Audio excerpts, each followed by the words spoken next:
शिवाय गुरवे नमः।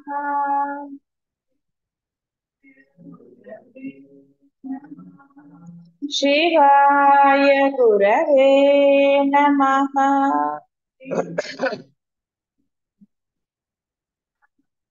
शिवाय गुरवे नमः।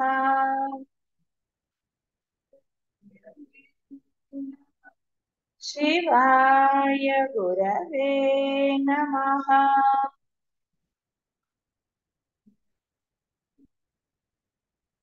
शिवाय गुरवे नमः।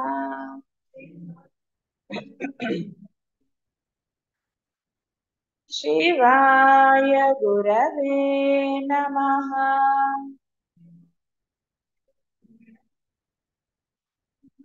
शिवाय गुरवे नमः।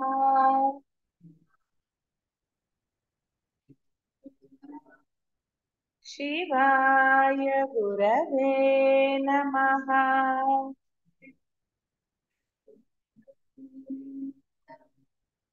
शिवाय गुरवे नमः।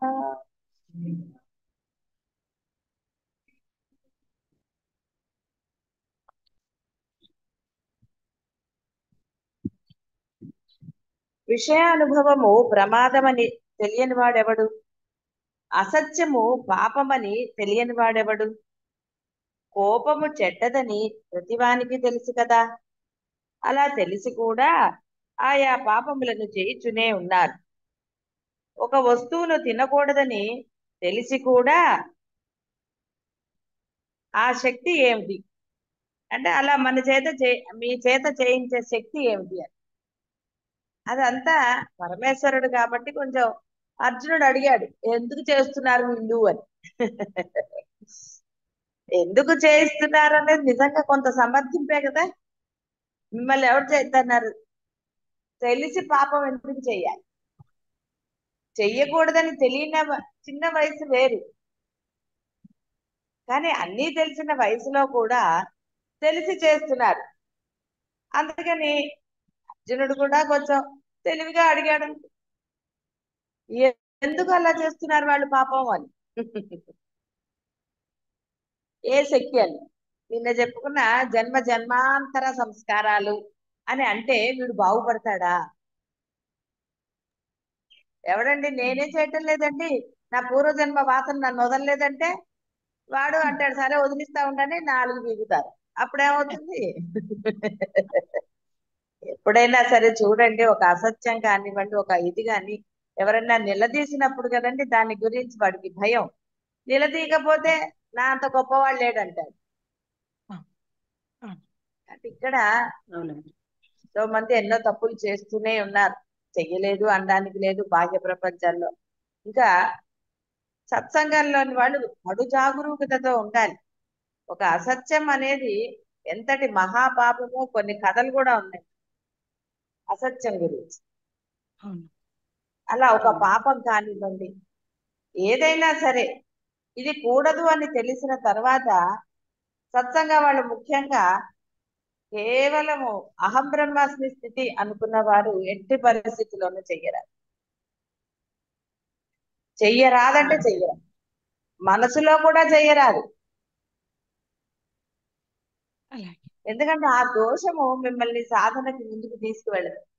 అవతల వాళ్ళ సంగతి మీరు ఆలోచించకూడదు. అవతల వాడు అంటే అధర్మపరుడు అయి ఉండొచ్చు, అబద్ధాలు చెప్పుండొచ్చు, వాడు ఏదని వాడి సంస్కారంతో వాడు ఏమన్నా చేయండి. మీరు మటుకు ధైర్యంగా ఉత్సాహంగా సత్యం వైపే ఉండాలి. అప్పుడు దాన్ని పొందటం సులభం అవుతుంది. ఆలోచన రహిత స్థితి పొందాలని కదా చెప్పేది. ఆలోచన ఉన్నవాడే ఎలా అబద్ధం ఆడచ్చు, ఎలా చెయ్యొచ్చు, ఎలా మతలబులు అన్ని ఇన్ని ఉంటాయి. కాబట్టి చాలా జాగరూకతతో ఉండాలి.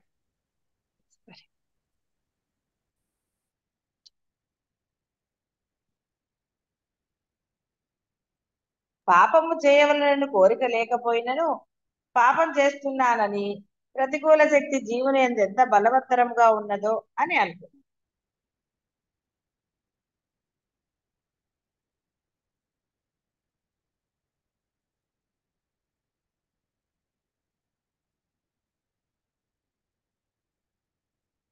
సరే పరమాత్మ చెప్తాడు కదా, మరి అడిగాడు కాబట్టి దానికి 3 రకముల జీవులు ప్రపంచంలో.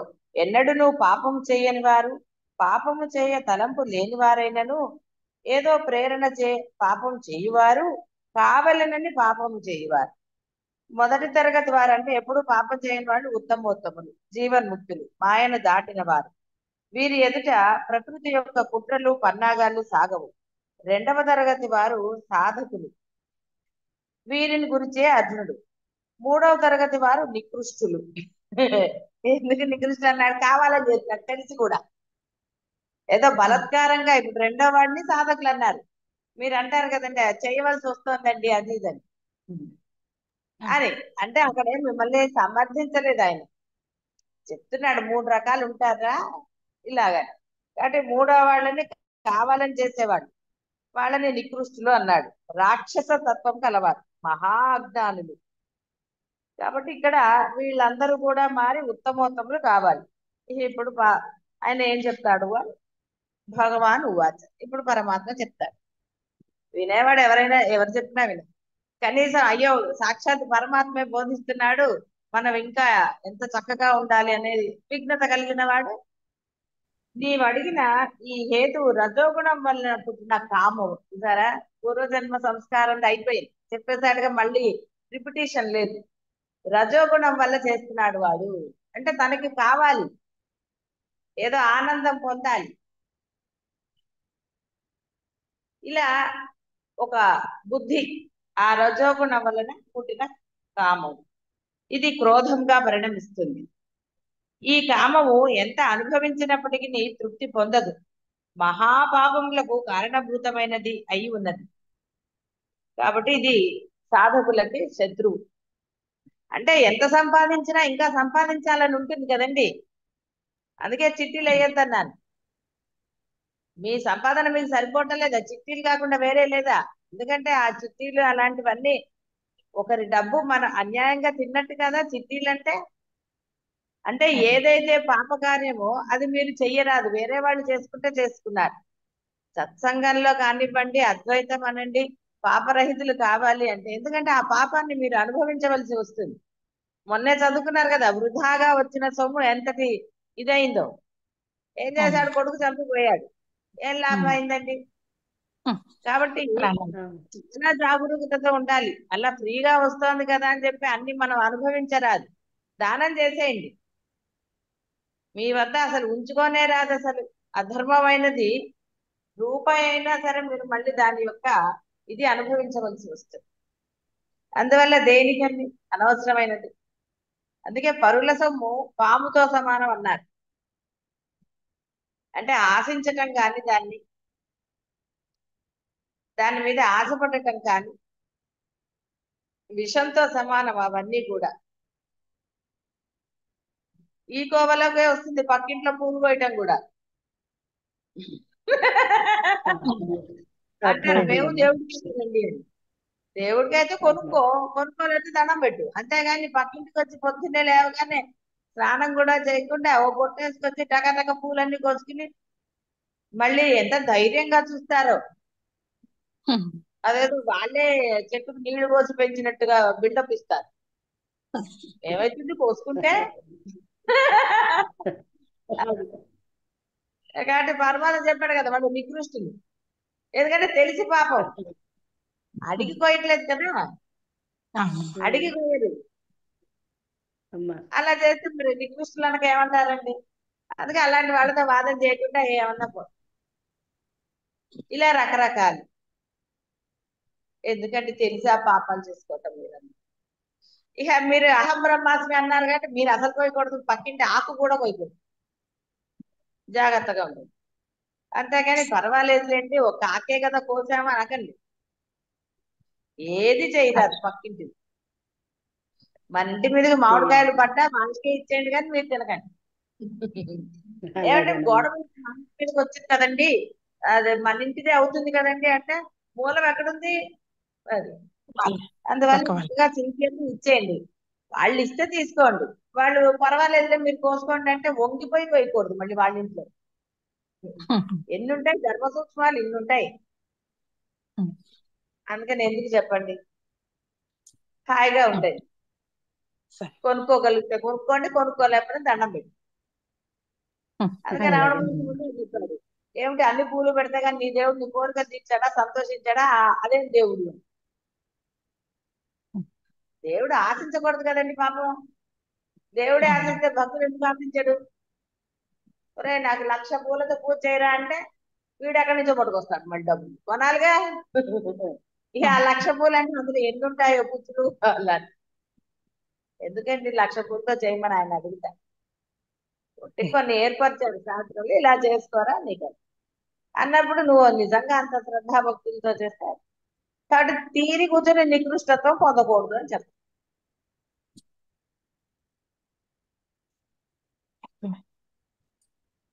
అర్థమైందమ్మా, పాదాభివందనాలమ్మా.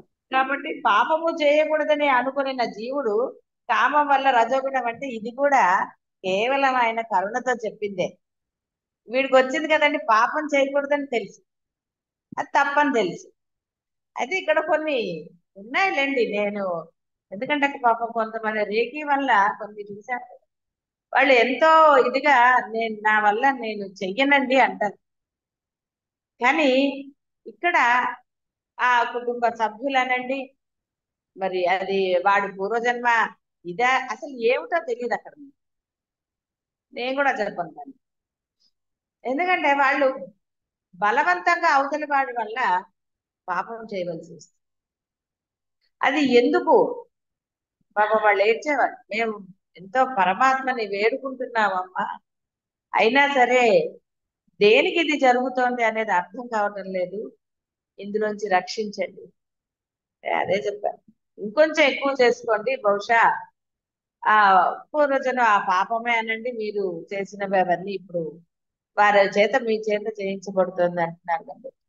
ఇంకా ఎక్కువగా ఆ పాపం చేసేటప్పుడు కూడా దైవస్మరణే చెయ్యండి, అప్పుడు మిమ్మల్ని ఆయన రక్షించి తీరుతారు. ఇంకా అంతకన్నా ఇల్లు వదిలేసి పోయే మార్గాలు అన్నీ లేవు కదా, అందరికీ ఉంటుందా ఇల్లు వదిలేసి పోవడానికి? అలా ఉండదు కదా, అలా కొన్ని జరుగుతాయి, నేను చూసింది అన్నీ. సరే, ఇప్పుడు అలాంటి పరిస్థితులు మీకు ఎవరికీ లేవు. ఇక్కడ ఇప్పుడు మీరు అహం బ్రహ్మాస్మి స్థితికి వచ్చారు, ధైర్యం ఉన్నది కొంత, అంత అధర్మం చేయవలసిన అగత్యం మీలో ఎవరికీ లేదు కాబట్టి హాయిగా ఉండేది. రజోగుణాన్ని తెచ్చుకోవడం ఎందుకు, కోరికలు ఇది చేసుకోవటం ఎందుకు? రాగద్వేషములు ఈ కామ క్రోధములు, క్రోధము కామము నుండే ఉద్భవం అవుతుంది కాబట్టి కామమే ప్రధానమైనది. కోరికే నీకు కావాలి అని అనుకోవటమే, కానీ అది నీకు ఏదో చేయడానికి ప్రేరణ అనంటే ఏదన్నా. కానీ ఇలాంటి వాటికి ప్రేరణ అనుకోండి కదండి, పాపం చేస్తూ ప్రేరణ అనొచ్చా?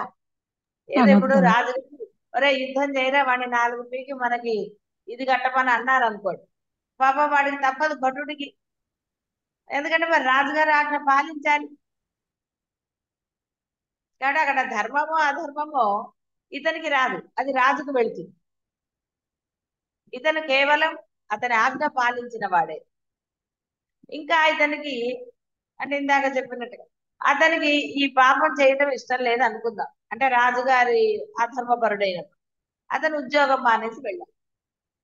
చెప్పుకున్నాం కదా పెరియవారిలో, ఆ లిక్కర్ వాళ్ళలో నాకు చేయటం ఇష్టం లేదని అతను అంటాం, అలా రక్షిస్తాడు పరమ, తప్పకుండా రక్షిస్తాడు. నీ తపన వల్ల అతను తప్పకుండా నిన్ను రక్షించి అందులోంచి నిన్ను యువతలకి తీసుకొచ్చి తీరుతాడు.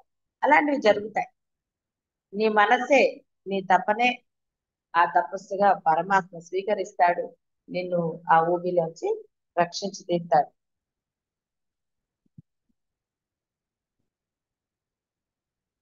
అసుర గుణములలో కామము నాయకుడు. మోక్ష మార్గమున ప్రయాణించే వారికి ఇది అత్యంత ప్రతికూల శక్తులు, అంటే శత్రువులలో మొదటిది ఇదే. జీవునకు దైవ సాక్షాత్కారమున మహా ప్రతిబంధకముగా ఇది ఉంటుంది కాబట్టి చాలా జాగరూకతతో ఉండాలి. అది ఏదైనా సరే, ఏ కోరిక అయినా సరే, చెప్పాం కదా, ప్రయత్నపూర్వకంగా మీరు కోరికను తీర్చుకోవడానికి ప్రయత్నిస్తే దానివల్ల బాధ కలుగుతుంది. ఈ కోరికకి ఇంకో కోరికలాగా అలా పెరుగుతూనే ఉంటాయి. ఇహ దాంతో క్రోధము ఇహ ఎన్ని జరుగుతాయండి? ఏదన్నా జరగకుండా ఉంటుందా? జరుగుతుంది. ఉండదు. కాబట్టి ఈ కామం అనేది గొప్ప తిండిపోతు. ఎన్ని ఆహుతులు వేసినను అగ్నిహోత్రునకు తృప్తి లేని చందమున ఇది ఎంత అనుభవించినా ఇంకా కావాలి అంటూనే ఉంటుంది. కోరికలు తీరాయండి మీకేమన్నా? ఇప్పుడు అంటే ఇందులోకి వచ్చారు కాబట్టి ఎంత అక్కర్లేదు అనుకున్నారు, లేకపోతే చాలా సార్లు చెప్పుకోలేదండి కోరికల గురించి, ఎన్నో సార్లు చెప్పుకున్నాం కదా. అది ఒక ఆవిడ అందుట ఇప్పుడు ఫంక్షన్కి వెళ్ళాలి, నాకు అసలు ఒక్క చీర సరిగ్గా లేదు, డ్రెస్ చీర అనుకోండి ఏదో అన్ని కట్టేసినవే అని అందుట. భర్త వచ్చి ఏంటి రెడీ అవ్వలేదు అంటే, ఆహా సరే అని ఒక కవర్ తెచ్చి ఇచ్చాట, ఇగో నీకోసం కొనుక్కొచ్చాను అని ఇచ్చాట. ఆవిడ చూసి అబ్బా ఎంత బాగుందో, ఎక్కడ కొనుక్కున్నారు, చాలా బాగుంది. అప్పుడు ఓ మొట్టిగా వేసి ఇది నీ బీరువాలోదే అన్న. కోరికలను అనుభవించుచు కామమును ఎవరు నశింప చేయలేరు. సమిధలు వేయనచు అగ్ని చల్లారునట్లు తత్వ విచారణ ద్వారా కోరికలు అనుభవింపకుండా చేయుటయే కామ నిర్మూలనకు మార్గము. ఇది మహా పాపజనకమైనది. ఈ కోరిక అనేది ఘోర పాపమునకు ఇదియే కారణం. జీవునకు అనేక జన్మలలో పుణ్యము యొక్క పద్దు అంటే పుణ్యము యొక్క పద్దు అంటే తెలుసు కదా, లెక్క. పుణ్యం తగ్గింది, పాపం యొక్క ఇది పెరిగింది. కారణం ఈ కామమే, ఇంకేం లేదు. కోరిక ఏదే అన్ని కోరికలే కదండి. కోరికలు లేని వాడెవడో లేచింది మొదలు కోరిక. ఇవాళ ఏం వండుకుందాం, ఇలా రకరకాలు కదండి. మొదలు లేచినప్పటి నుంచి ఇవాళ ఏం చేయాలి, అలా కాదు ఇలాగా. కాబట్టి ఇది పరమ శత్రువు. జీవునకు అతి సమీపమున గల శత్రువు ఇదే. ఇది బాహ్యంగా కాదు, కేవలం హృదయంలోనే తిష్ట వేసుకుని ఉన్నది. ఎన్ని రకాలుగా ఆలోచిస్తుందంటే, లోపల కోరుకున్నవాడు దొంగ చూపులు చూస్తూ ఉంటాడు, దొంగ మాటలు మాట్లాడతారు. ఎందుకంటే వాడి కోరిక తీరాలి కదా. ఇలా రకరకాలుగా ఉంటుంది కదా ప్రపంచం అంటే. ఉంటుంది. ఇది ఇప్పటి శత్రువు కాదు, పాతకాలపు శత్రువు. కాబట్టి ఇది ఎన్ని జన్మల నుండో జీవుని వేధిస్తూనే ఉంటుంది. జీవుని వేధించడం ఎందుకంటే, వీడి దగ్గర పెట్టుకుంటే దాన్ని తిట్టడం ఏమన్నా సభ్యతగా ఉందా? అసలు అసలు ఏనిది కోరిక అనేది ఎక్కడ ఒక వస్తువు, ఒక ఇదే కాదు. వీడు పెట్టుకుని అది ప్రబల శత్రువు అంటాం, ఎంతవరకు న్యాయం అసలు? పాపం కదా. కామక్రోధాదులన్నీ మీవి, మీరు తెచ్చుకుని దాన్ని ఇది అన్నారు. అంతేకాని వాటిని ఇప్పుడు తిడితే ఏంటంటే ఉపయోగం? అగో అలా తిడతారు.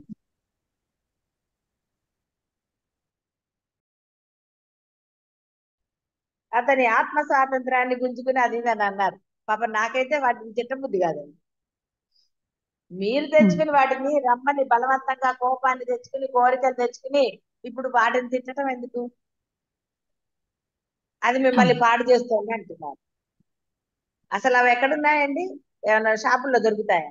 ఒక వస్తువు తెచ్చి ఇంట్లో పాడు చేసామంటాను. అవి మీలోనే పుట్టాయి కదా, మరి మీరెందుకు పుట్టించినట్టు కాదా? కాబట్టి ప్రబల శత్రువు అని అనుకుని దాన్ని ఇచ్చేసే బదులు దానిని అసలు మీరు గుర్తించనే అంటే పుట్టించనే లేదనుకోండి మీ హృదయంలో, అప్పుడు ఇంకా శత్రువు అనేవాడు ఎక్కడి నుంచి, బయట నుంచి వచ్చాడండి శత్రువు? ఎక్కడన్నా రాలే కదా. అదే బాహ్యంలో వాళ్ళతో పోటీ చేయొచ్చు, నా గోలగా చేసుకోవచ్చు బయట శత్రువు అయితే. మీ లోపల ఉన్న వాటిని మరి మీరే ఇది చేస్తే ఏమంటే నా లోపల ఉన్నాయండి అంటే ఎవరు ఉంచుకోమన్నారండి? ఏమంటే మా ఇంట్లో మహా చెత్త ఉందండి అంటే ఎవడు ఉంచుకోమన్నాడు? చెత్త పారేయక, చెత్తవాడు వస్తూనే ఉన్నాడు కదండి, రోజు వాడికి ఇచ్చేయచ్చు కదా. పోనీ 2 రోజులకు ఒకసారి వస్తున్నాడు, ఇచ్చేయచ్చు కదా. ఏమంటే వాడు 4వ రోజైనా రాలేదు, సరే తీసుకెళ్ళి ఎక్కడో అక్కడ పడేసిరా, అంతేగాని చెత్త ఉందో అంటే.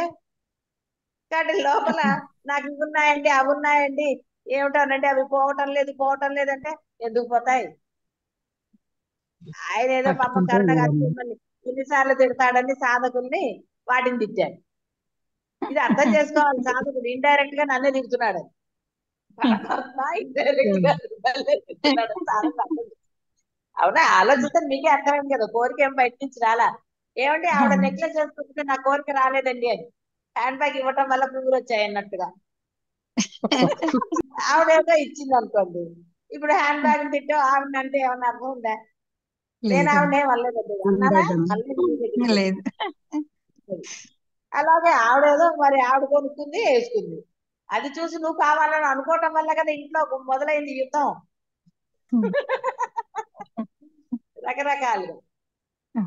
ఏమన్నా ఇక్కడ పరమాత్మ ఏదో కరుణతోటి వాటిని అన్నాడు, ఇండైరెక్ట్ గా మిమ్మల్ని అన్నాడు. అయితే ఆయనకి ధైర్యం లేక కాదు, ఎన్నిసార్లు తిడతానులే అని, ఇప్పుడేగా తిట్టాడు నికృష్టులని, మళ్ళీ తిడితే బాగుండదని. అంతే కదండి, ఊరుకుంటే తిడితే బాగుంటుందా? గ్యాప్ ఇచ్చి తిట్టు, కొంత గ్యాప్ ఇచ్చి అంటే ఈ లోపల వాడు సర్దుకుంటా, ఆ తర్వాత మళ్ళీ తిట్టచ్చు ఫ్రెష్ గా. అందువలన అమ్మ ఆవిడ తిట్టుల మీ కోపం నుంచి వచ్చిందా? వెళ్ళగొట్టాలి అంటే ఏమిటి వెళ్ళగొట్టేది, అసలు అది లేనే లేదు అని గుర్తిస్తే అయిపోతే మనసే లేదు.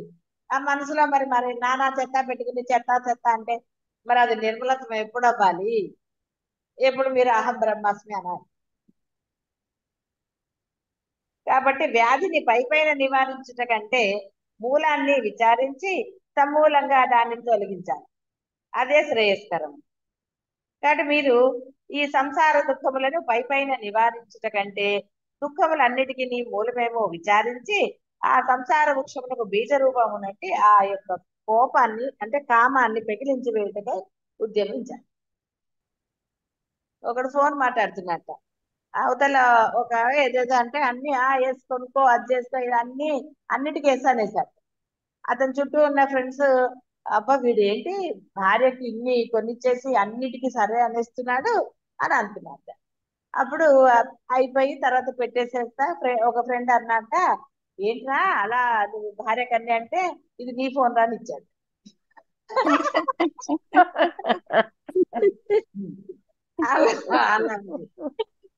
కదా, అక్కడ బుక్ చేశాడు అన్నమాట. అలా ఉంటాయి నీ జోక్స్ కదా.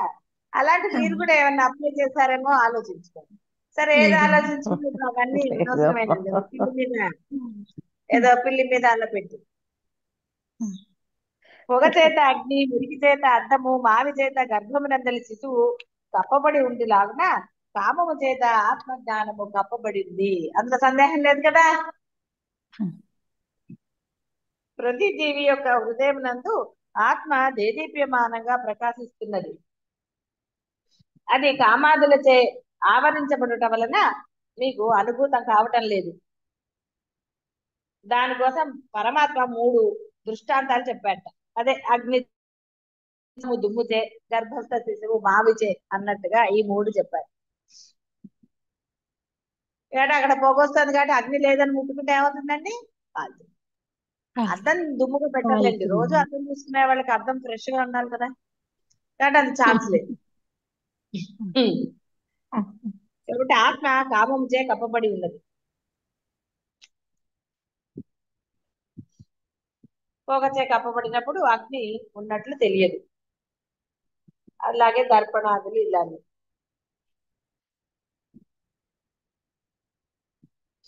సరే, అవి ఎలా అవుతాయో తెలుస్తాయి కదా. శిశువు అంటే మావి తొలగినప్పుడు శిశువు కనపడతాడు. ఇవన్నీ కూడా కాబట్టి వీటి గురించి పెద్ద ఎక్స్ప్లెయిన్ చేయటం లేదు. కాబట్టి సాధకులు తమ హృదయమందు గల కామాది రూప ఆవరణను ప్రయత్నము చేత సాధన చే పటాపంచలు చేసి తమ సహజ ఆత్మ స్వరూపాన్ని అనుభూతమనర్చుకుని జన్మ సార్థకత పొందాలి. ఇప్పుడు మీరు చేస్తున్నారు కదండి కష్టపడి, పాపం కొన్ని కోరికలు నశింప చేసుకున్నారు కదా, వద్దులేండి అని. సరే, ఈ కోరికల గురించి ఇంకా బాగా చెప్తున్నట్టయినా ఈ లోపల పాపం మీరు కూడా మీ మనసులో ఏమన్నా కోరికలు గట్రాలు మిగిలిపోయాయేమో చూసుకుని అనవసరమైన కోరికలు కానీ ఏమన్నా ఉంటే కాస్త ధైర్యంగా వాటిని వెళ్ళగొట్టమని చెప్పట్లేదు, లేకుండా చేసుకోండి. ఎక్కడికి వెళ్ళగొడతారు? బయటకు వెళ్తే మళ్ళీ లోపలికి వస్తాయి. అందుకని ఏ కోరిక అంటే దేని వలన మన మనసు అశాంతి పొందుతుందో ఆ కోరికలు ఉండరాదు అని భావం. అంటే ఏదైనా ఓపిక ఉన్నప్పుడు చేసుకుని తినటంలో దోషం లేదు. డబ్బు అంటే మనకి కావలసినంత ఉన్నప్పుడు కొనుక్కుని ఇది చేసుకోవటంలో కూడా దోషం లేదు. అప్పు చేసి కోరికలు తీర్చుకోవటం అనేదే అత్యంత దోషం. ఎందుకంటే ఆ అప్పు వల్ల నువ్వు ఆ అప్పు తీర్చాలి కదా. ఆడంబరాలకు పోవటం అనేది పరమ దోషం. మనకి ఎంతలో ఉన్నదో అంతే. కాబట్టి కర్మకారం ఎప్పుడు కూడా జయదేవం. మనకి అంటే ఎవరికి వాడు ఎవరిని వాడే ఉద్ధరించుకోవాలి. కాబట్టి నీకు ఎంతలో ఉందో అంతలోనే ఉంది.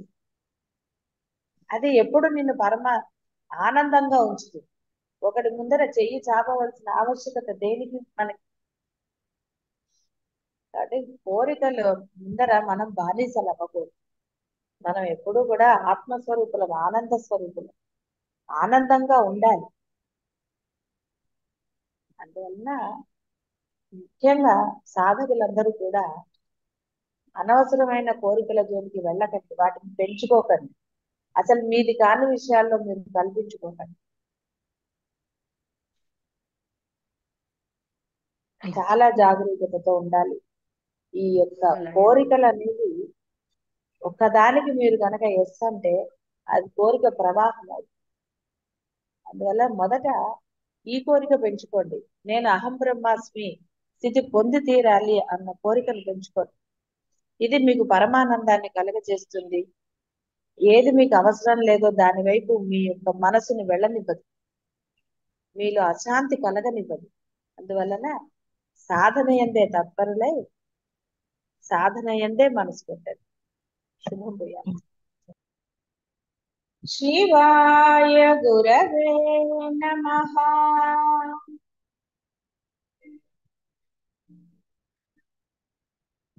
ఆయన ఎందుకు కూర్చోాలి? నిద్దరు ఎందుకు కూర్చోండి? శివాయ గురవే నమః.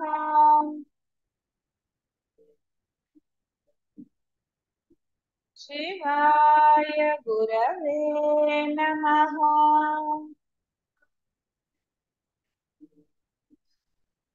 శివాయ గురవే నమః.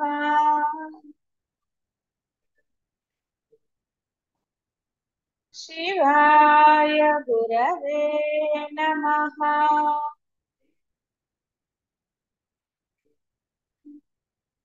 శివాయ గురవే నమః.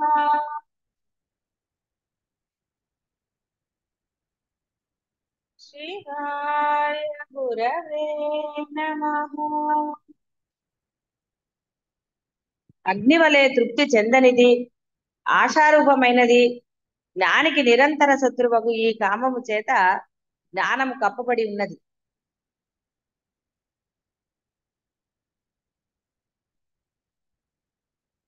కాబట్టి ఈ కామమే నిత్య వైరి సాధకులకు. దుష్పూరమగు అగ్ని, చల్లారని అగ్ని అని. మోక్షము పొందు వరకు ఈ కామము ఎన్ని జన్మలైనను మనుజుని వేధిస్తూనే ఉంటుంది. ఇది నిత్య శత్రువు. ప్రపంచంలో శత్రువులు అనేకులు ఉండవచ్చు, కానీ ఒకప్పుడు శత్రువుగా ఉన్నవాడు కాలక్రమంలో మిత్రుడుగా మారవచ్చు. వారందరూ అనిత్య శత్రువులు, అంటే నశించే వాళ్ళే. వాళ్ళందరూ మరణించక తప్పదు. ప్రపంచంలో ఒకే ఒక నిత్య శత్రువు జీవునకు ఉన్నది కామం మాత్రమే. ప్రతి క్షణము సాధకుణ్ణి పడగొట్టుటకై ఆ కామం ఎప్పుడూ ఉంటుంది. మహామహా పండితులను, బలవంతులను, రాజాదిరాజులను, ఇంద్రులను, చంద్రులను అందరినీ త్రుటికాలంలో ఆ కామం పడగొడుతుంది. 1000 ఏళ్ల అధ్యాత్మ సాధనలో చాలా వరకు ముందుకు సాగిన ఉద్దండులను కూడా ఒకంత అజాగ్రత్తగా ఉన్నచో సమయమును కనిపెట్టి ఈ శత్రువు తన వలలో వేసుకుంటాడు. పరమపద సోపాన పటములోని పెద్ద పాముతో ఈ యొక్క కామాన్ని పోల్చవచ్చు. సాధకుడు వీని నోటిలో పడి మొదలుకు వచ్చు. ఈ నిత్య శత్రువు బారి నుండి తప్పించుకున్నటకై సాధకులు తీవ్ర ప్రయత్నం చెయ్యాలి. కామం పైపైన తొలగిన చాలదు, వాసనారూపంగా హృదయంలో అంటే తిష్ట వేసుకునే ఉంది. కావున వివేక వైరాగ్యాదులచే ఆత్మ విచారణచే దానిని నిశ్శేషముగా తొలగించిపోయేవాడే ధన్యుడు. అంటే వాడికే మోక్షం లభిస్తుంది. అంతే తప్ప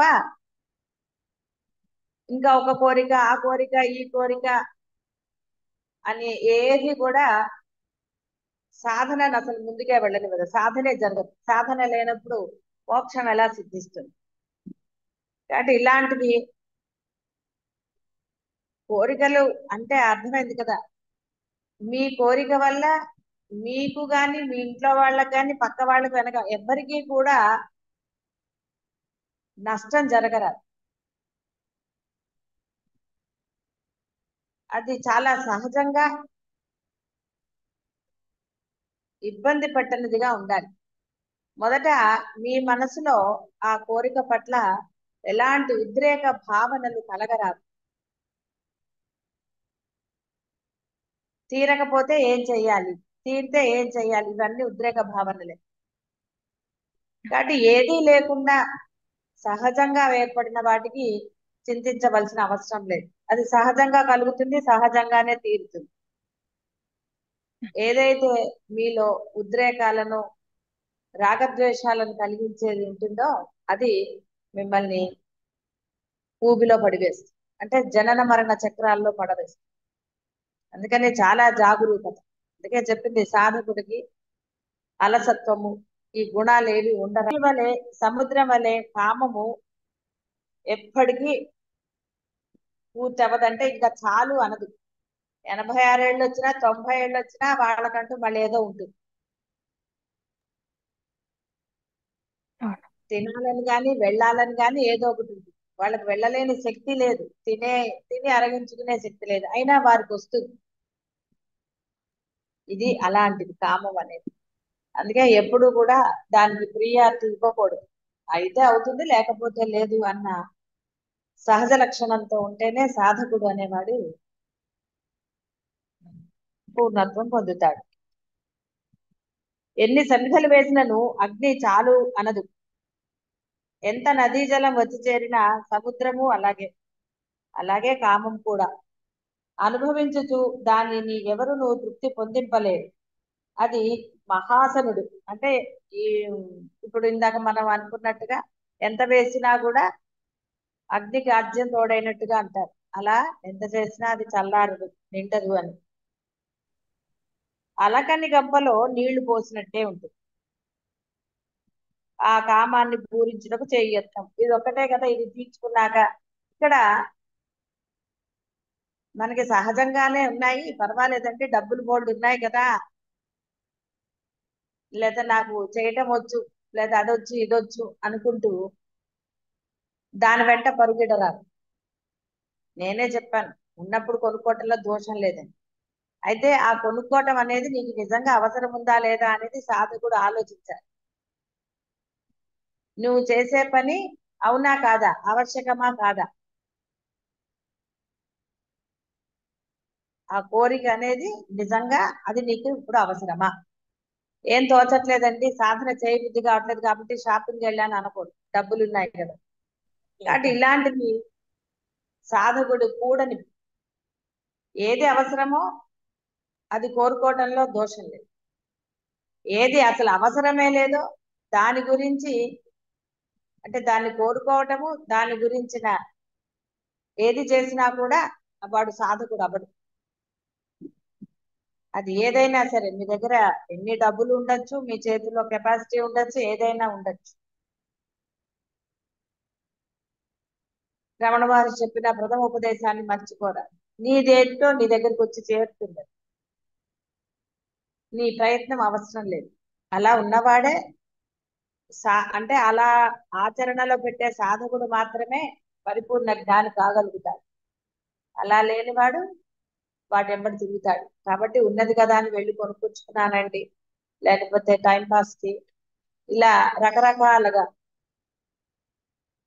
అదండి ఇదండి అని అవసరం లేని విషయాల జోలికి వెళ్ళరాదు. కాబట్టి కామము అంటే చాలా రకాలుగా ఉంటుంది. కాబట్టి సమర్థించుకునే కామం ఎప్పుడూ దోషమే. సమర్థింపు లేనిదే అసలైనది, సహజమైనది. అందువలనే రోజు చెప్పినా అదే మాట, ముందు సాధన ఎందు దీక్ష. ఏది దీక్షలు ఎక్కడున్నాయి? అంటే ముందు మన మాట తీరు మారాలి. అద్వైతం ఉండాలి. అద్వైతం అంటే ప్రేమ ఉండాలి.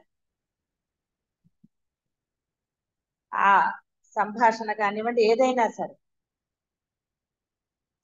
అంటే ఆ మాట తీరులో అహంకారం గాని, ఒక ఆర్డర్ వేసినట్టుగా గాని అలా ఉండరాదు. ఇంకా సాధకులు ఒకళ్ళతో ఒకళ్ళు మాట్లాడుతున్నప్పుడు అలాగే ఉండాలి. ఇంకా గురువులతో మాట్లాడేటప్పుడు చాలా జాగ్రత్తగా ఉండాలి.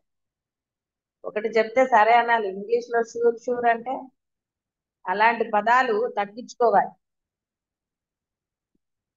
ఆ వినయం అనేది లేదు అని కాదు, ఆ వినయము మాటల్లో కూడా చూపించాలి.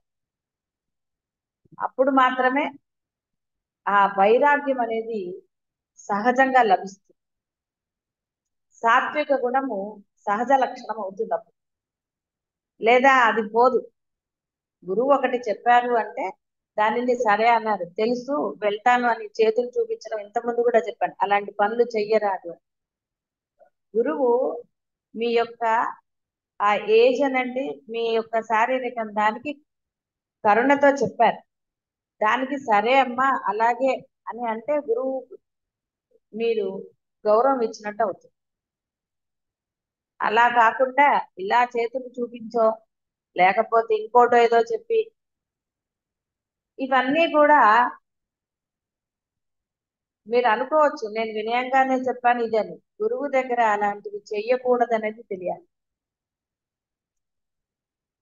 ఇవన్నీ కూడా సాధకుల లక్షణం ఎప్పుడవుతాయి?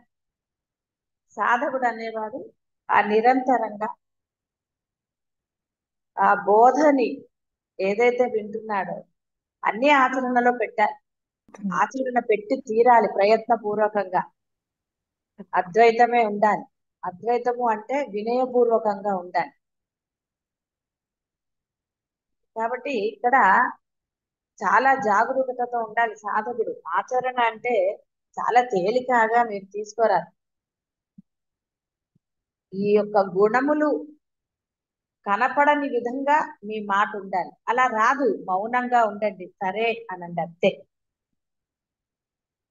అప్పుడు మీకు తర్వాత అంటే ఆ యొక్క ఆచరణ వలన, ఈ సాధనా శక్తి వలన సహజమైన సాత్విక గుణం వస్తుంది. మాట తేడా వస్తుంది అప్పుడు. ఎందుకంటే ఎవరి మాట ఏ విధంగా ఉంటుందో ఎవరికి వారికే బాగా తెలుసు. గురువులే చెప్పక్కర్లేదు, ఏది అక్కర్లేదు. మీ మాట తీరు ఎలా ఉందో ఒక్కసారి మిమ్మల్ని మీరు పరీక్షించుకోండి. నిజంగా ఎవరితో మాట్లాడినా నేను ఆ ప్రేమ భావంతో ఉన్నానా లేదా అని ఆలోచించుకోండి. ఎవరితో మాట్లాడినా సరే, ఇది మనం మొదటి నుంచి చెప్పుకుంటున్నాం. ఈవెన్ పనమ్మాయితో అయినా సరే మనము అహంకారంగా మాట్లాడరాదని చాలా సార్లు చెప్పాం. అందరిలో ఉన్నాడు బ్రహ్మమే. సాధకుడు యొక్క ఈ లక్షణాలు గనక మీరు ప్రయత్నపూర్వకంగా అవలంబించకపోతే సాధన శక్తి దీంట్లో వృధా అవుతుంది. ఎందుకంటే ఇవి దోషాలు. దోష నిర్మూలనకి మీ సాధన శక్తి కాస్త పోతే ఇంకా సాధనలో పూర్ణత్వం ఎప్పుడు సిద్ధి. కాబట్టి కామము అనగానే కేవలం కోరుకోవటం ఒక్కటే కాదు, అలా మాట్లాడరాదు అన్నది కూడా. మీరు మాట్లాడుతున్నారు అంటే నేను ఉన్నది కదా, నేను అంటే కూడా కామమే. కోరిక మాత్రమే కాదని నిన్న చెప్పుకున్నాం. కామము అనగానే మీ భావన కూడా అదే. కాబట్టి మాట అనేది చాలా వినయపూర్వకంగా ఉండాలి ఎవరితో మాట్లాడేది. ఆ మాటలో ఎక్కడా కూడా అధికారం అనేది కనపడరా. ఆ అధికారం కనపడింది అంటే మిమ్మల్ని మీరు సరి చేసుకోవాల్సిన ఆవశ్యకత ఎంత. అందువల్ల ప్రయత్నపూర్వకం ఈ తిప్పలు లేకుండా ఉండడానికే అసలు సాధన ముందు సరిగ్గా చెయ్యండి అని చెప్పి, అనవసరమైన విషయాలు జోలికి వెళ్ళకండి. మీకు ఏ పని విధించబడుతోందో ఆ పని మాత్రమే చెయ్యండి. ఆ పనికి సంబంధించిన ఆ రెండు విషయాలే మాట్లాడు. అనవసరమైన విషయాలన్నీ కూడా మాట్లాడటం కానీ వాటి గురించిన ఇవి కానీ ఎంత తగ్గిస్తే సాధనలో అంత ముందుకు వెళ్తారు. మనం ఏ విషయం అనవసరంగా మాట్లాడుతున్నాం. ఎస్, సాధకులు సర్వకాల సర్వావస్థల ఎందు ఎలర్ట్గా ఉండి తీరాల్సిందే. ఇది అవసరమైన విషయమేనా? ఆ విషయం మాట్లాడు. అనవసరమైన విషయాల జోలికి వాటి జోలికి వెళితే సమయం వృధా తప్ప ఏమీ లేదు. సాధన అనేది జరగదు. కాబట్టి కామం అంటే కేవలం ఏదో కోరుకోవటము, ఆ కోరిక కోసము నానా గోల చేసుకోవటం ఒక్కటే కాదు. ఇవన్నీ కూడా దాని కిందకే వస్తాయి. మరి మాట ప్రేమగా లేనప్పుడు సాధన ఎలా చేస్తారు?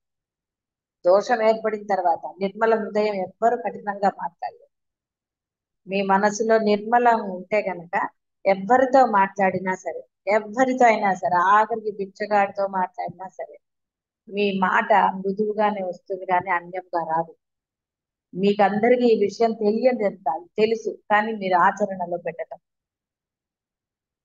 ఆచరణ పెట్టి తీరాలి. సాధన పరిపక్వత పొందాలి అంటే మీ ఆచరణ అత్యంత ముఖ్యమైనది. అందుకనే దైనందిన జీవితం అని చెప్పి లేచింది మొదలు మనం అనేక మందితో ఉంటాం. అవతల వాడు ఎలాంటి వాడు నీకు అనవసరం, నువ్వు సాధన చేస్తున్నావు. ఒక గురువుకి శిష్యుణ్ణి అని చెప్తున్నావు అంటే ఆ గురువు లక్షణాలు మరి నీకు ఏమున్నాయి? గురువుని చూసి ఇంకోటేదో నేర్చుకోవటమో ఇంకోటేదో కాదు. ఆచరణ ఏం పెడుతున్నారు? మొన్న వచ్చింది ఆ ఆచరణ ఏం చేస్తున్నాడు ఆయన. మరి ఆ ఆచరణ ఎందుకని మీరు ప్రయత్నంతో అయినా సరే అవలంబించటం లేదు? చేసి తీరాలి. కాబట్టి తృప్తో అస్మి నీ కామం అనదు అనున్నట్టు ఎవరు చేయరు.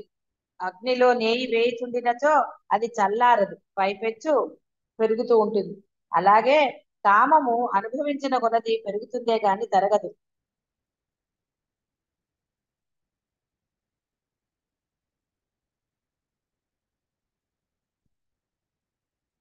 సమిధులు తీసివేసినచో అగ్ని చల్లారునట్లు కోరికలను భోగ సంకల్పములను హృదయం నుండి ఏరి పారవేసినచో కామం చల్లారుతుంది.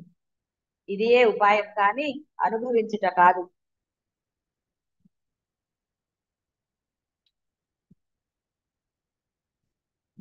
కామము సర్వజీవులకును అనర్థము కలిగించినను అట్టి అనర్థమును తెలుసుకునివాడు తొలగించుటకు యత్నించువాడు మాత్రమే జ్ఞాని. వాడికే అర్హత. లేనివాడు ఇక చెప్పక్కర్లేదు వేరేది. ఇవన్నీ కూడా మీకు తెలియంది ఏం కాదు. ఇప్పుడు కృష్ణుడు చెప్పిన కొత్తవేం కాదు ఇవి. ఇవన్నీ మీకు తెలిసిన విషయములే. ఆచరణలో లేదు కాబట్టి ఇప్పుడు మళ్ళీ కృష్ణ పరమాత్మ చెప్పవలసి వచ్చింది. అజ్ఞానికి కూడా వాస్తవముగా అది శత్రువుగా ఉన్నప్పటికీ అతను తెలుసుకొనలేక మహా అనర్థాన్ని పొందుతాడు. అందుకని జ్ఞానికి మాత్రమే నిత్య శత్రువు అన్నారు. అంటే ఇంకా జాగరూకతగా ఉండాలి. జ్ఞాని అనేవాడు చాలా జాగ్రత్తగా ఉండాలి. అంటే సాధకుడు అని అర్థం. సర్వకాల సర్వావస్థలందు కూడా చాలా జాగ్రత్తగా ఉండాలి. ఏ మాత్రం ఏమరపాటు ఉన్నా ఇట్టి నిత్య శత్రువు హృదయం ఉన్నంత వరకు జీవనకు మోక్షమును గురించిన తెలిస్తే మనకు ఏం లాభం అండి? తెలియని వాడికి అసలు తెలియదు అసలు. ఎందుకంటే వాడు అందులోనే పడి అందులోనే ఉంటాడు. ఎంతోమంది ఏముంది, అరుణాచల క్షేత్రంలో ఉంటారు 10 ఏళ్ళు 15 ఏళ్ళు ఉన్నారు. వాడికి మోక్షం వచ్చిందా? వాళ్ళకి మోక్షం అన్న దీని గురించే తెలియదు. ఎందుకంటే వాళ్ళకి ఇక్కడికి వచ్చినా ఏవో కోరికలు అవే. అలాగే కాశీలో వాటి గురించి కూడా ఎన్నోసార్లు చెప్పి ఉంటే మటుకు ఏమిటవుతుంది? అన్ని వదిలేసి ఉండాలి, కానీ అన్నిటినీ పట్టుకుంటే నువ్వు ఏ క్షేత్రంలో ఉంటే మటుకు నీకు మోక్షం వస్తుందా, లేకపోతే ఇంకోటి వస్తుంది? ఏది రాదు. నువ్వు ఉన్నావన్నది ముఖ్యం అని చెప్పలేదు ఆయన. నువ్వు ఎక్కడున్నా నీ మనసు నిర్మలంగా ఉందా లేదా అనేది ముఖ్యం అని చెప్పాడు. కాబట్టి నువ్వు ఎక్కడున్నావు అనేది తర్వాత విషయం. సర్వకాల సర్వ అవస్థల ఎందు అంటే అర్థం అది. కాబట్టి ఎక్కడున్నాను అన్నది ప్రశ్న కాదు.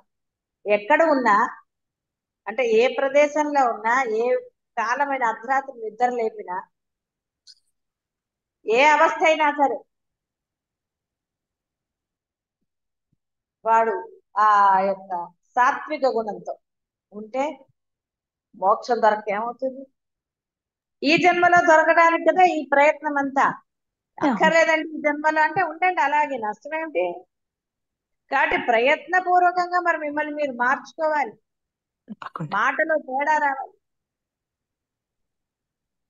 చాలా జాగరూకతతో ఉండాలి.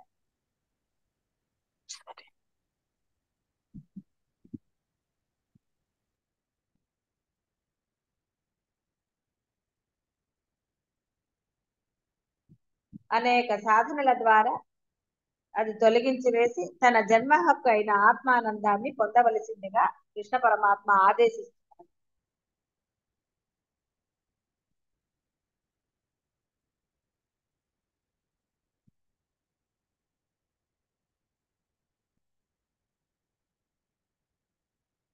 సరే, ఎలా వెళ్ళగొట్టాలో అంటే ఇక్కడ అంత తేలిగ్గా ఇంద్రియములతో మీరు వెళ్ళగొట్టగలుగుతారా? మనసు బుద్ధి అంత తొందరగా మారతాయా?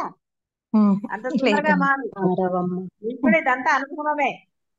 తొందరగా మారితే మీ అందరూ ఎప్పుడో నిర్మల మనస్కులు అయిపోయేవాళ్ళు కాదు. కాబట్టి అది మారలేదు కాబట్టే కదా ఇంకా పూర్ణత్వం సిద్ధించలేదు అంటే అర్థము. వేరేగా చెప్పాల్సిన అవసరం లేదు కదా, ఎవరికి వారికి అది బాగా తెలుసు. కాబట్టి వాటిని పోగొట్టుకోవడానికి అందుకే ఒకటే మార్గం చెప్పబడింది అసలు. ఆ మార్గాన్ని అవలంబించవయ్యా అన్ని సహజంగా సిద్ధిస్తాయంటే ఆ మార్గంలో ప్రయాణించడానికే మరి ఏమేమో అడ్డాలు పెట్టుకున్నారు. కాబట్టి ఇంద్రియాలను నిగ్రహించినంత మాత్రమున కామముని జయిస్తారంటే హాస్యాస్పదమే. అంటే పరమాత్మ అబద్ధం చెప్పాడని నేను అనట్లేదు. నిన్న మొన్న కూడా ఆయన చెప్పింది. ఆయన ఆ కాలమాన పరిస్థితుల్లో చెప్పారు. ఇది బేసిక్ నుంచి చెప్పారు కాబట్టి ఒరే ఫస్ట్ నువ్వు ఇంద్రియ నిగ్రహాన్ని అలవర్చుకోరా, చూసిందల్లా కావాలనుకోకు, ఇలా రకరకాల రాగద్వేషాలు, అందుకని ఇవన్నీ చెప్పారు. అయితే ఇప్పుడు మీరు బోధలో ఇంకా ముందర ఉన్నారు కాబట్టి నేను మీకు ఇది అప్లై చేయటం లేదు. మీరే మొదట బేసిక్ లో ఉన్నప్పుడు మీకు కూడా ఇవే చెప్పబడ్డాయి. కానీ ఇప్పుడు మీకు బోధ అయిపోయింది, మీరు నిర్ణయం తీసుకున్నారు కాబట్టి మీకు ఇది అప్లికబుల్ కాదు అని చెప్తున్నారు. ఇంద్రియ నిగ్రహాలు ఇవన్నీ ఇప్పుడు పాటిస్తూ కూర్చుంటే ఇప్పటికే సమయం ఎంతో ఇంకా వృధా చేసుకుంటే ఎక్కడి నుంచి ఆయన ఇస్తాడా? ఆయుష్ ఉండాలి కదా సాధన చేయాలి అంటే. కాబట్టి వాటి ఎంత శ్రద్ధ పెట్టకుండా, వాటికి ప్రియారిటీ ఇవ్వకుండా మనసా వాచా కర్మణ కేవలం సాధన చెయ్యండి, శ్రద్ధాభక్తులతో చెయ్యండి. సాధన తప్ప అన్యం తలంచకండి. కేవలం సాధన సాధన సాధన, సర్వకాల సర్వ అవస్థలయ్యండి. అలా చెయ్యగలిగితే అప్పుడు మీరు ఏమి తీసేయక్కర్లేదు, వేటి గురించి ఆలోచించక్కర్లేదు, ఏ ప్రయత్నము చేయక్కర్లేదు. ఏవైతే ఉన్నాయో ఆ గుణాలన్నీ చాలా సహజంగానే నశిస్తాయి. ఇది కూడా మీకు అనుభవమే. కొన్ని మీలో ఉన్న కొన్ని రాక్షస గుణాలు ఏవైతే ఇంతకు ముందు ఉన్నాయో ఈ సాధన ద్వారా కొన్ని రాక్షస గుణాలు అడిగాయని మీరే ఒప్పుకున్నారు. నేనేం ఒప్పించలేదు కదా, ఎందుకంటే ఉద్ధరించుకోవాలి. కాబట్టి ఎవరిని వాడే ఉద్ధరించుకోవాలి అన్నప్పుడు గురువులు చెప్పిన దానికి సై అనాల్సిన అవసరం ఎక్కడున్నది? అంటే సై అంటే ఇలాంటి విషయాలు. కాబట్టి మీరు ఒప్పుకున్న విషయాలే, మీలో ఏవి నశించాయో ఏవి నశించలేదో మీకే బాగా తెలుసు. గురువు ప్రతిదీ పాయింట్అవుట్ చేసి చెప్పక్కర్లా. మీ గుణాలు ఏమిటో, మీ ప్రవర్తన అంటే ఆచరణ ఏమిటో, మీ మాట ఏమిటో అన్ని మీకు తెలిసినవే. సమర్థించుకోకుండా నిష్కర్షగా మిమ్మల్ని మీరు మార్చుకోవాలి. సమర్థ్యంగా మాట తీరు ఇంతేనండి అని అంటే బాగుపడదు. మార్చుకో. ఎన్నో పుట్టిన తర్వాత ఇన్ని సంవత్సరాల్లో మార్చుకోలేదు, ఎన్నో మార్చుకున్నావు. మాట తీరు కూడా మార్చుకు తీరాలి. ఎందుకంటే నువ్వు సర్వోత్తమమైన దాన్ని కోరుకున్నావు. పరమేశ్వరుడి యొక్క బోధని ట్రాన్స్లేట్ చేశారు కాబట్టి పరమాత్మ ఆదేశించాడు, హెచ్చరించాడు అని అన్నారు. కానీ ఎక్కడైనా మీరు పురాణాల్లో చదివినప్పుడు పరమాత్మ కఠినంగా మాట్లాడినట్టు ఉన్నదా ఎక్కడైనా సరే? ఒక కృష్ణుడు గాని నేను అవతార పురుషుడు అని చెప్పాడు ఆయన. కానీ ఆయన ఎక్కడన్నా ఎవరితోనైనా అన్నాడా? తనకి అంటే నింద వేసిన వారి పట్ల కూడా అతను ఎలా ఉన్నాడు? మరి మీరేం నేర్చుకుంటున్నారంటే అందరికీ తెలుసు కృష్ణ కథలు. ఎక్కడైనా ఆయన అహంకారంగా మాట్లాడినట్టు మీకు కనపడిందా?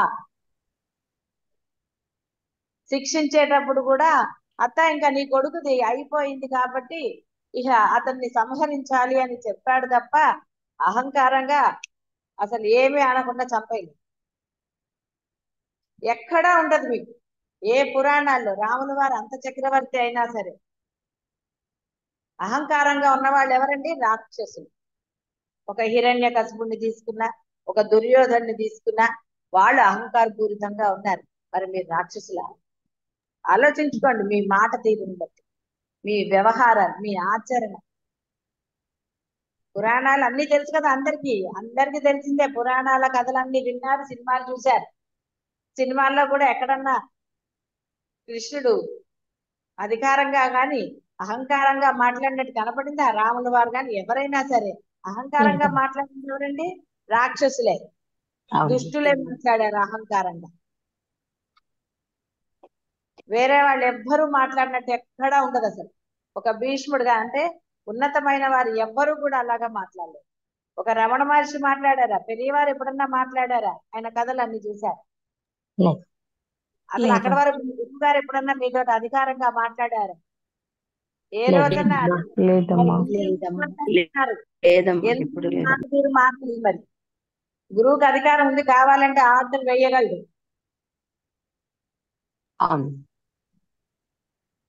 గురువు సహజ లక్షణమే అది, అంతేగాని ఆర్డర్ వేయాల్సిన అవసరం లేదు. అంటే అధికారం ఉంది కదా అని గురువులు ఎప్పుడూ కూడా అలా చెయ్యరు. అధికార ధర్మం వేరు. కాబట్టి అలాంటి ఇది మీరు మార్చుకుని తీరాలి. సాధన చేస్తే సహజంగా. ఈ లోపల దైనందిన జీవితంలో మాట్లాడక తప్పదు, వ్యవహారం చేయక తప్పదు. కాబట్టి ఆ వ్యవహారంలో ఆ మాటలో ప్రయత్నించి అలాగే మాట్లాడాలి. మాట సరిగ్గా రావటం లేదు, మౌనంగా ఊరుకోదు, సైగ చెయ్యండి, సరే అనండి, అంతే. ఆ ఒక్క మాట వినయంగా చెప్పండి చాలు, ఎవరితో అయినా సరే. అలా మార్చుకుని తీరాలి. బుద్ధి కంటే అతీతమైన దానిగా ఆత్మను తెలుసుకుని వివేకముతో కూడిన బుద్ధి చేత మనస్సుని బాగుగా అరికట్టి జయించుటకు కష్ట సాధ్యమైనట్టి అన్ని అలవాట్లని సాధనతో జయించాలి అని చెప్పారు. ప్రపంచంలో గల దుఃఖం అంతటికి కారణము జీవుడు తన నిజ స్వరూపమును తెలుసుకొనక ఉండుటయే. తాను దేహమని, మనస్సని, ఈ ఇంద్రియాలని అనుకొనుచు జీవుడు ఆయా దేహేంద్రియాల వికారములను తనపై ఆరోపించుకుని దుఃఖిస్తున్నాడు. ఈ దేహాది రూప దృశ్య తాదాత్మ్యమే అశాంతికి, దుఃఖానికి మూలం. ఓ జీవుడా, నీవు బుద్ధి కంటెను పరమైనట్టి ఆత్మవే కాని దేహాదులు కావు. అట్టి ఆత్మస్థానంన నిలకడ పొంది జయింప దుస్సాధ్యమగు ఈ యొక్క శత్రువుని నశింపచేసి పరమానందాన్ని పొందని కరుణతో బోధించారు ఆయన.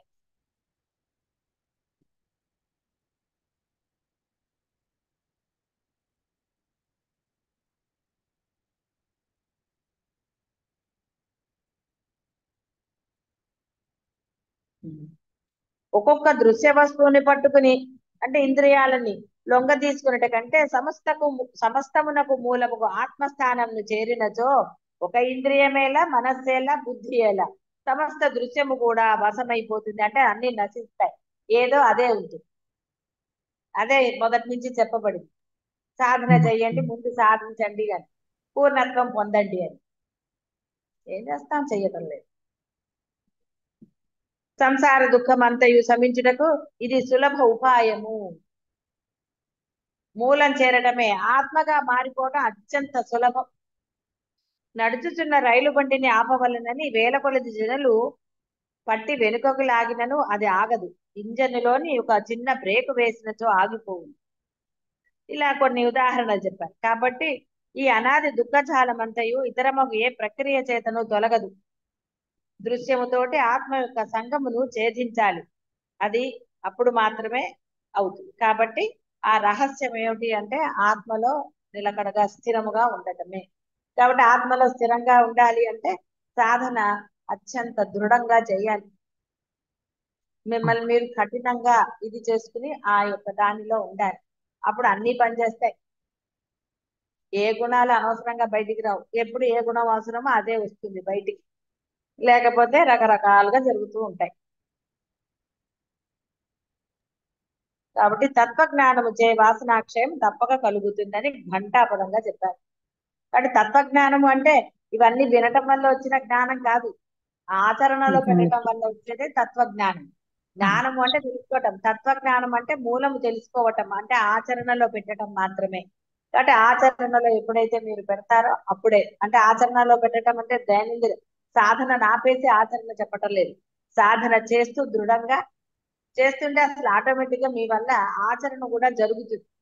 అవును. కానీ అది ఇది జరగట్లేదు కాబట్టి సాధన అనేది దృఢంగా సర్వకాల సర్వ అవస్థలందు జరిగితే అసలు వేరేది చెప్పనవలసిన అవసరమే లేదు. అసలు బోధ అయిపోయింది. కానీ అలా జరగలేదు కాబట్టి దైనందిన జీవితంలో ప్రయత్నపూర్వకంగా సరిగ్గా ఉండండి అని చెప్పటం, ఉండకపోయినప్పుడు మరలా వాటిని చూపించి హెచ్చరించడం. ఏం చేస్తాడు గురువు? ఇంకా వేరేది అంతకన్నా ఏం చేయలేడు కదా. గురువు బోధ చేయగలుగుతాడు, దోషం అని చెప్తాడు. కాబట్టి శోకసాగరాన్ని తరింపదలుచుకున్న వారు, కామాది శత్రువులను జయింపాలనుకున్న వాళ్ళు, మోక్ష పదవిని కోరుకున్న వారు తాము దేహేంద్రియాదులని భావించగా వాని అన్నిటికీ సాక్షియకు ఆత్మయే తామని దృఢముగా నిశ్చయించుకోవాలి. అట్టి నిశ్చయం కలిగి ఉన్నచో ఇహ ఎలా ఉన్నా సరే, అంటే సర్వకాల సర్వావస్థల యందు కూడా వారు హాయిగా అద్భుత సాధనాన్ని వాళ్ళు పొందగలుగుతారు. ఇంకా అంతకు మించింది ఏమీ లేదు. ఎలాంటి పరిస్థితుల్లో అయినా సరే వాడు హాయిగా ఆత్మలోనే స్థిరంగా ఉండగలుగుతాడు. అప్పుడప్పుడు జారిపోతున్నామండి, లేకపోతే తెలియటం లేదండి, ఇలాంటి ఆవశ్యకత వాడికి రాదు. అంటే అద్భుత సాధనము ఆత్మ జ్ఞానమే. అంటే ఆ సాధన తప్ప అన్యము లేనే లేదు.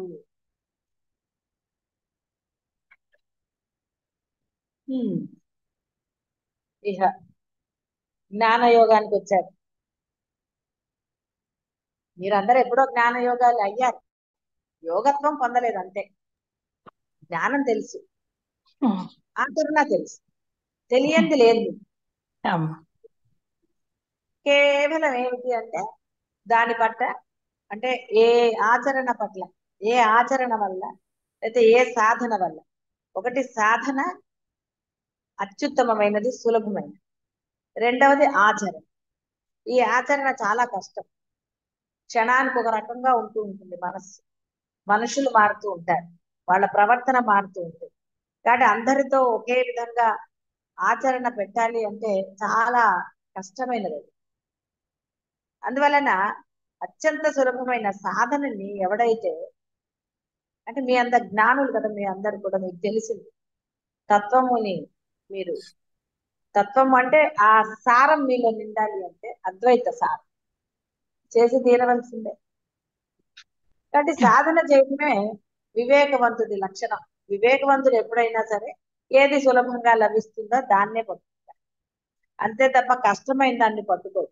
ఎవడు పట్టుకుంటాడంటే అతి తెలివి గల వాళ్ళే కష్టమైంది పట్టుకుంటారు.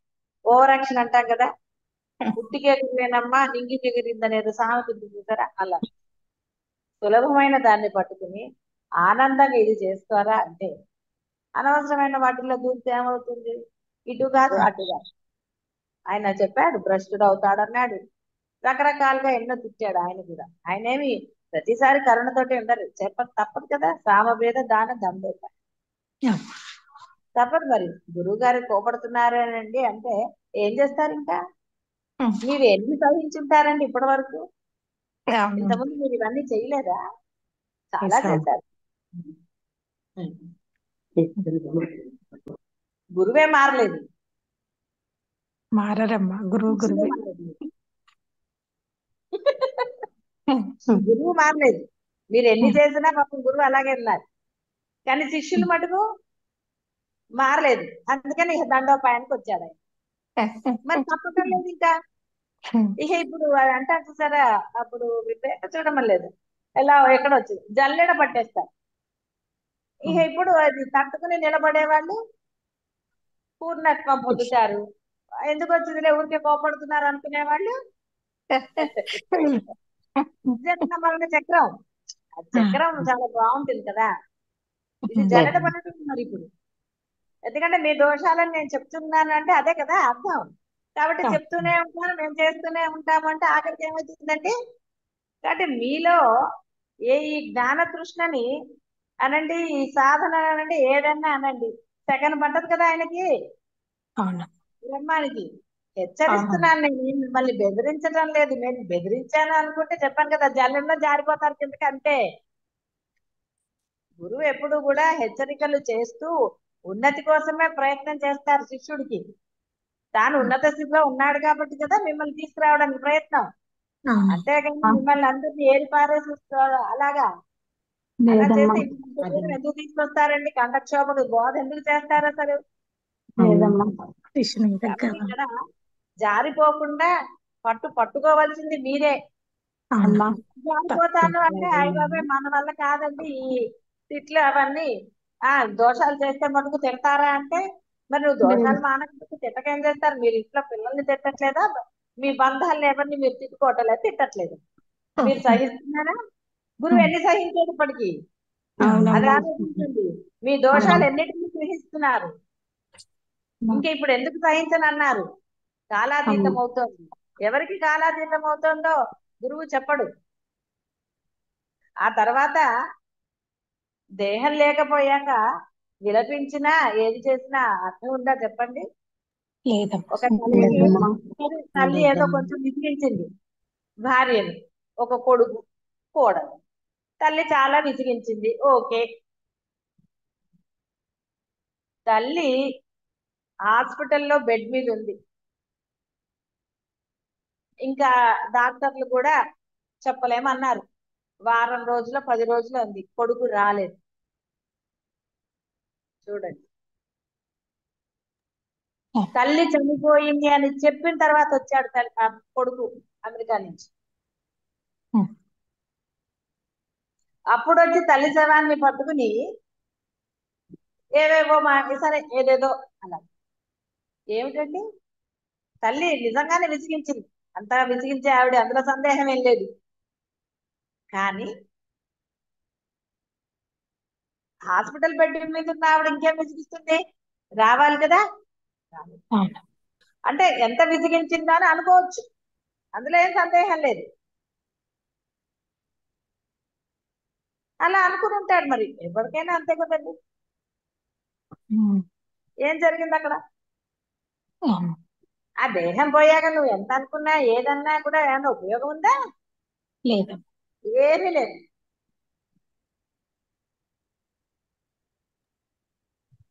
అంటే ఆ పిల్లవాడిని విసిగించింది, తన భార్యని విసిగించింది. ఏమి వాళ్ళ చేతుల్లో లేని పిల్లలు అంటే ఎక్కడి నుంచి వస్తారు?